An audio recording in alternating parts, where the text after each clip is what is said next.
Good morning friends, मैं हूं पुनीत बिसारिया। देखिए, आप लोग जो किसी भी कॉम्पिटिटिव एग्जाम की तैयारी कर रहे होंगे तो आपने कोई ना कोई कोचिंग इंस्टीट्यूट तो ज्वाइन कर ही रखी होगी। पर देखिए, होता यह है कि जितनी भी कोचिंग इंस्टीट्यूट्स हैं ये आपका कोर्स तो कंप्लीट करवा देती हैं, पर कोर्स कंप्लीट करवाने के अलावा भी बहुत सारी चीजें ऐसी होती हैं जो बताई जाना चाहिए पर कोई भी नहीं बताता।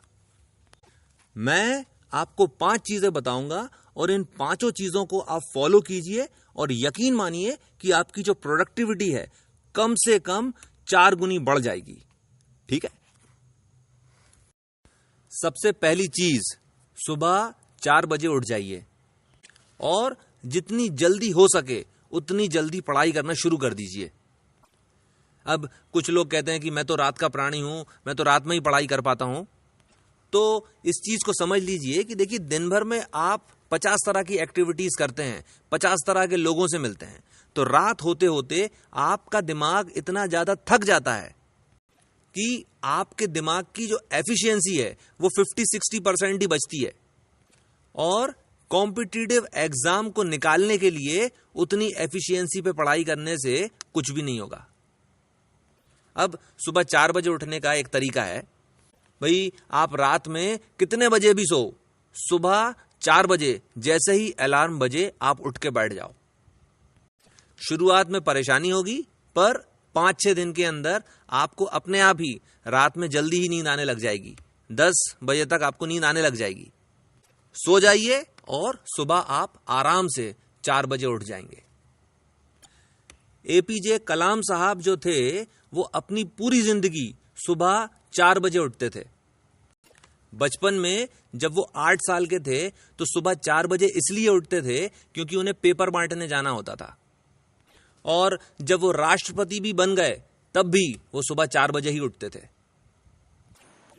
तो अगर जिंदगी में कुछ बनना है तो सुबह 4 बजे उठने की आदत बांध लीजिए। आपके ऊपर वैसे भी कोई जिम्मेदारी तो है नहीं है। सुबह 4 बजे उठ के आराम से पढ़ाई की जा सकती है और करना ही चाहिए। ठीक है। रूल नंबर 1, सुबह 4 बजे उठिए और पढ़ाई कीजिए। दूसरी चीज, ज्यादातर कॉम्पिटिटिव एग्जाम्स की जो बच्चे तैयारी करते हैं वो ये सवाल करते हैं कि कितने घंटे पढ़ना चाहिए। तो इस चीज को समझिए कि कभी भी घंटों में पढ़ाई नहीं होती। जब भी पढ़ाई करें 50 मिनट पढ़ाई करें और फिर 10 मिनट का ब्रेक ले लें। और ऐसा इसलिए क्योंकि इंसानी दिमाग एक बार में 52 मिनट से ज्यादा किसी भी चीज पर कंसंट्रेट नहीं कर सकता। इसलिए एक बार में आप 50 मिनट पढ़िए और फिर 10 मिनट का ब्रेक ले लीजिए। अब ये जो 10 मिनट का जो आप ब्रेक लोगे 50 मिनट पढ़ने के बाद, इसके अंदर मोबाइल नहीं खोलना है। इन 10 मिनट में आप एक टाइमर लगाओ 10 मिनट का, और इसके अंदर कुछ भी फिजिकल वर्क करो। भाई कमरे में झाड़ू लगा दी, दूसरा 10 मिनट का जब इंटरवल आया तो पोंछा लगा दिया, तीसरे इंटरवल में उठक बैठक लगा ली, चौथे इंटरवल में पुशअप्स लगा लिए। मतलब जो भी करना है, लेकिन ये जो 10 मिनट है इसके अंदर आपको कुछ फिजिकल वर्क करना है। नासा के अंदर जितने भी ट्रेनिंग शेड्यूल्स हैं वो सभी इसी आधार पर चलते हैं। 50 मिनट्स की क्लास और 10 मिनट्स का ब्रेक, जिसके अंदर कुछ फिजिकल एक्टिविटी की जाएगी। और ये वाली बात आप भी जानते हैं और मैं भी जानता हूं कि नासा वाले जो हैं वो मुझसे और आपसे बहुत ज्यादा समझदार हैं। तो रूल नंबर 2, जब भी पढ़ें 50 मिनट लगातार पढ़ें और फिर 10 मिनट का ब्रेक ले लें। तीसरी चीज, जब भी आप पढ़ाई करें और आपको मेरी बताई हुई ये वाली बात याद आ जाए तो आप एक गहरी सांस लें और उसको छोड़ दें इस तरह से।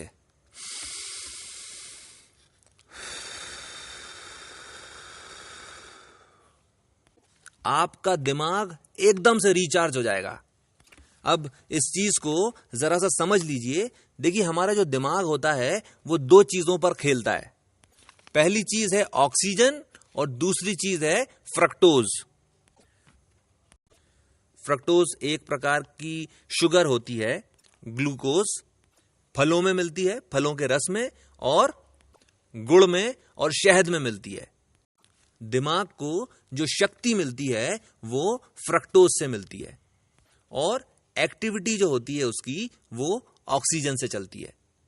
तो जितनी बार आप गहरी सांस खींचते हो, आपके दिमाग की जो भी थकावट हुई है वो दूर हो जाती है और आप फिर से रिफ्रेश हो जाते हो। रूल नंबर 3, जब भी आपको इस बात की याद आ जाए, आप एक गहरी सांस खींचना और छोड़ देना। ठीक है। चौथी चीज, इंस्पिरेशनल बुक्स और वीडियोस देखिए। देखिए, होता यह है कि जब आप किसी कॉम्पिटिटिव एग्जाम की तैयारी कर रहे होते हैं तो बहुत समय तक कुछ भी नहीं होता है। मतलब 2-2, 3-3, 4-4, 5-5 साल तक कुछ भी नहीं होता है। जो एस्पिरेंट है वो एस्पिरेंट ही बना रहता है।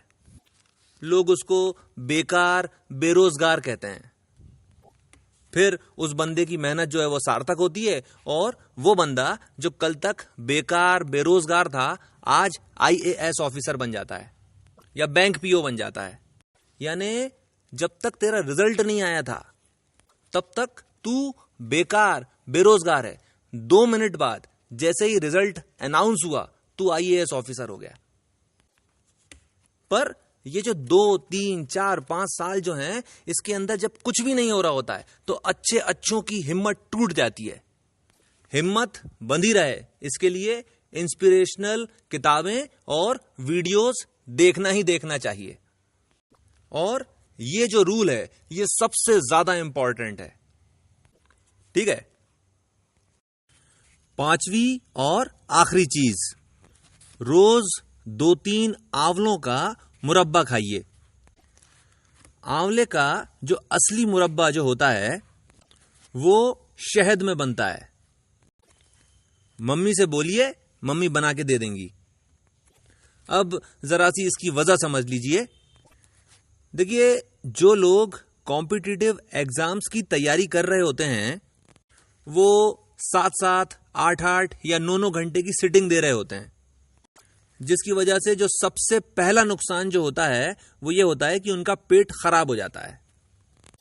और अगर आप आंवले का मुरब्बा खाते हैं तो कभी भी जिंदगी में आपका पेट खराब नहीं हो सकता।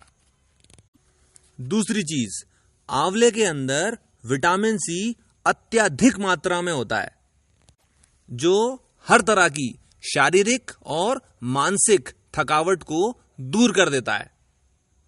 तीसरी चीज, जैसा कि मैंने कहा, असली आंवले का मुरब्बा जो होता है वो शहद से बनता है और शहद is the best source of fructose.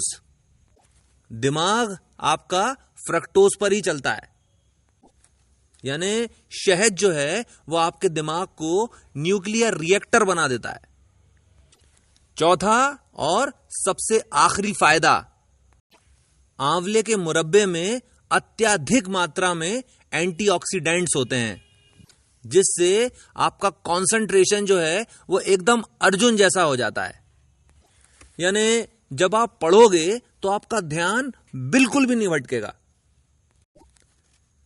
इस चीज को भी समझ लीजिए कि जो यूसेन बोल्ट हैं वो पूरी तरह से नेचुरल डाइट लेते हैं, पर केवल एक चीज है जिसका वो सप्लीमेंट लेते हैं और वो सप्लीमेंट है विटामिन सी।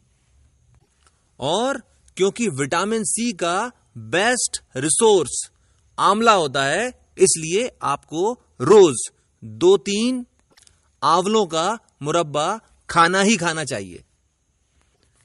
और आंवले के मुरब्बे के साथ अगर आपने थोड़ा सा चांदी का वर्क खा लिया तो फिर कमाल ही हो जाएगा। सोने पे सुहागा कहते हैं उसको। ठीक है, इसके साथ मैं अपनी बात खत्म करता हूं। इस चैनल को सब्सक्राइब कर लीजिए और मुझे 8962512015 पर व्हाट्सएप पर हाय लिखकर भेजिए और मैं आपको अपनी ब्रॉडकास्ट लिस्ट में शामिल कर लूंगा। आपने मुझे इतना समय दिया, थैंक यू वेरी मच।